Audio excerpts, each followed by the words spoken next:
Welcome to Rapid Fire Wednesdays, Q&A for corporate immigration professionals.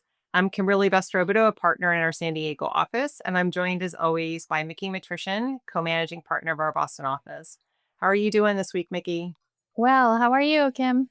I'm doing good. I'm glad summer is finally kicking off here in San Diego and sunshine for you in Boston. It looks great. So, our Rapid Fire Wednesday today, we're going to talk about travel. So, on June 9th, an executive order restricting travel from certain countries went into effect, which impacted many corporate immigration and global mobility programs. There were nationals from 12 countries that are subject to a full travel ban, and 7 countries are subject to a partial travel ban. The 12 full suspensions are for Afghanistan, Burma, Chad, Republic of Congo, Equatorial Guinea, Eritrea, Haiti, Iran, Libya, Somalia, Sudan, and Yemen. And then the 7 partial banned countries that limit the entry of those in B status, so B as in business visitor or visitor for pleasure as well, F for the students, M for students as well, and then the J for exchange visitors. Those partially banned countries are Burundi, Cuba, Laos, Sierra Leone, Togo, Turkmenistan, and Venezuela. So soon after the executive order went into effect, the media announced that an internal State Department memo was leaked. And that memo listed 36 more countries that could be added to the travel ban list.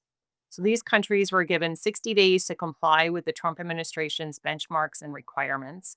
And if they did not comply, they would be subject to a partial or full entry ban. Some of the concerns raised were the lack of competent or cooperative government that would produce reliable identity documents. Another concern was the questionable security of the mentioned countries' passports. Moreover, one concern was the lack of cooperation in facilitating the removal of nationals from the US who were issued removal orders. So, other concerns were due to a high percentage of the country's foreign nationals overstaying US visas. And finally, one of the concerns was being in addition to the list due to an act of terrorism in the US or anti Semitic or anti American activity. So, Mickey, can you tell us which countries were part of this leaked list? Yes, so most of those countries are in Africa, others in the Middle East and Southeast Asia and in the Caribbean. So alphabetically, they are Angola, Antigua and Barbuda, Benin, Bhutan, Burkina Faso, Cabo Verde, Cambodia, Cameroon, Cote d'Ivoire, Democratic Republic of Congo, Djibouti, Dominica, Ethiopia, Egypt, Gabon, Gambia, Ghana, Kyrgyzstan, Liberia, Malawi, Mauritania, Niger, Nigeria, St. Kitts and Nevis, St. Lucia, Sao Tome and Principe, Senegal, South Sudan, Syria, Tanzania, Tonga, Tuvalu, Uganda, Vanuatu, Zambia, and Zimbabwe. Many of these additional countries were on the leaked cable list reported in the New York Times back in March, and others were not on the list. So we'll stay tuned and report back with any new developments as we learn of them. In addition, people who are not included and are not subject to the executive order with the travel ban include lawful permanent residents, dual citizens using a passport from an unrestricted country, and diplomatic or official visa holders. Athletes or members of an athletic team, including coaches, persons performing a necessary support role, and immediate relatives traveling for the World Cup, the Olympics, or other major sporting events as determined by the Secretary of State. There are other classifications of visa holders that have exceptions as well. So it's important to check on those before proceeding. But let's now talk about the national interest exceptions because the travel ban executive order from June did have some provisions on what we'll call NIEs. So, Section 4D of the executive order states that exceptions may be made on a case by case basis for individuals for whom the Secretary of State finds in his discretion that the travel by the individual would serve as a critical U.S. national interest. So recently, the American Immigration Lawyers Association received information through a congressional inquiry to the State Department on the implementation of the national interest exceptions. And they indicated that the NIEs will be very rare, that the travel must advance a U.S. national interest, And routine travel, like visiting family in the US, or routine business travel, employment, or study in the US, will not typically be considered to be advancing a US national interest. Yeah, that's right. During the COVID travel bans, we were successful at securing a lot of NIEs, but based on the State Department's communication, it does appear that it will be limited. For the COVID travel bans, the standard was to show that the applicant would provide vital support or executive direction for critical infrastructures or for significant economic activity in the US. And at that time, there was a government published list of critical infrastructure sectors, and we made arguments based on that list. But this time around, the standard is higher. Advancing a critical US national interest is going to be, potentially much more challenging. And we look to the executive order America First policy directive to the Secretary of State to see what this administration considers would constitute a critical US national interest. And to make that NIE application, there isn't a separate process or form. Essentially, the applicant would make a visa appointment and has to be prepared to make the case at the time of the interview. If the consular officer makes a determination that the applicant is qualified for the visa and isn't a threat to the US national security or public safety, then they could be considered for the NIE. And the applicant would need to be prepared to explain why the exception would be in the national interest and how the travel would advance that critical national interest.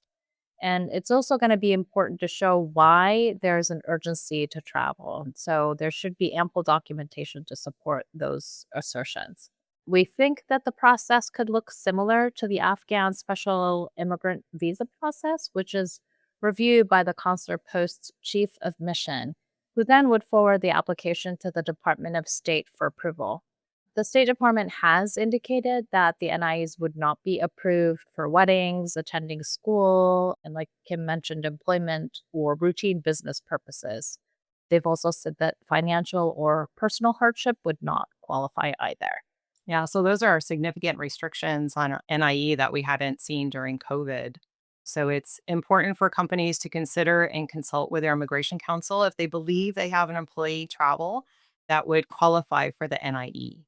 And so we also wanted to touch on a new development. A new policy was issued by the US Department of State's Bureau of Consular Affairs, which has significantly tightened the visa rules for Ghanaian and Nigerian nationals. And this sharply reduces the duration of entry privileges for most non immigrant visa categories. So, under these new guidelines, most Ghanaian and Nigerian applicants, including those seeking business, tourist, and student visas, will now be issued single entry visas that will only be valid for 3 months. So, the changes made under the US visa reciprocity framework mark a really notable departure from the past policy.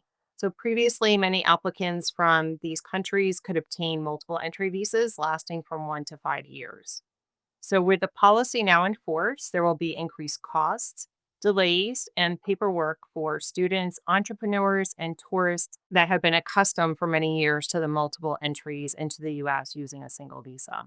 So, for HR and global mobility professionals, we recommend that you continue to review travel plans for affected employees and potentially affected employees.